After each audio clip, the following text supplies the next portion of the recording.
Bonjour chers enfants, vous vous demandez sûrement ce que deviennent les animaux après la mort. Alors je voudrais dire ceci. D'abord, vous savez, l'Église, là-dessus, elle n'a pas une certitude absolue. Mais quand même, depuis quelque temps, grâce aux personnes qui approchent l'autre côté de la mort et qu'on arrive à ranimer par la médecine, eh bien on sait de plus en plus que les anciens avaient raison. Vous savez peut-être que les hommes préhistoriques, il y a très longtemps, tous, quand ils partaient à la chasse dans la forêt, ils savaient que il fallait remercier quand un animal était chassé et qu'il donnait sa vie parce qu'il allait nourrir le troupeau. Il fallait remercier son esprit.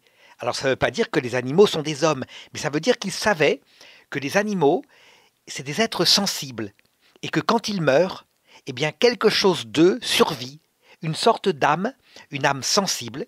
Donc en fait, je voudrais vous raconter très concrètement l'histoire d'un cochon, un cochon sauvage qui s'appelait Jambon et qui avait été chassé à cette époque-là. Eh bien, la lance l'avait tué. Eh bien, en fait, il s'était retrouvé vivant. C'était un cochon mort, un fantôme de cochon. Et alors, très concrètement, il s'était retrouvé avec plein d'autres animaux morts, et à un moment donné, depuis l'autre monde, des anges étaient venus, et eux, tout naturellement, en voyant leur lumière, ils les avaient suivis. Ils avaient franchi un passage invisible qui mène à l'autre monde, le monde invisible, là où sont les esprits des morts, et ils s'étaient retrouvés dans un univers immense, grandiose.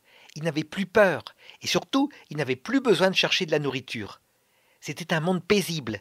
Ça veut dire qu'il y avait des fantômes de lions et des fantômes d'humains. Ils étaient tous ensemble, et personne ne se faisait plus de mal. Eh bien voilà ce que je vais vous dire. En fait, apparemment, tous les animaux qui ont vécu sur cette terre, sans exception, Dieu les récupère pour les emmener dans l'autre monde, où il est en train de préparer un univers immense, vous imaginez pas la taille, grandiose, où on retrouvera tous les animaux qui ont vécu sur Terre, mais qui n'auront plus besoin de manger, qui ne seront plus féroces, qui seront là juste pour recevoir la récompense parce qu'ils ont travaillé pour nous. En fait, quand ils sont sur Terre, ils nous viennent en aide pour beaucoup de choses. Ils nous permettent de nous nourrir. Mais aussi, quand on a un chien à la maison, ben, il nous aime, il est présent. Et donc il calme les enfants malades, par exemple, et aussi les personnes âgées qui sont seules. Eh bien, Dieu les récompense de l'autre côté, avec une récompense d'animaux. Ça veut dire qu'ils vivent une vie heureuse, dans un monde éternel, et ils le décorent magnifiquement. Vous imaginez le nombre d'animaux qu'il y aura quand vous pensez qu'aucun d'eux n'a disparu. Eh bien, c'est ce que Jésus dit. Il dit à un moment donné, ne vous inquiétez pas pour votre âme, de ce que vous mangerez et buvez.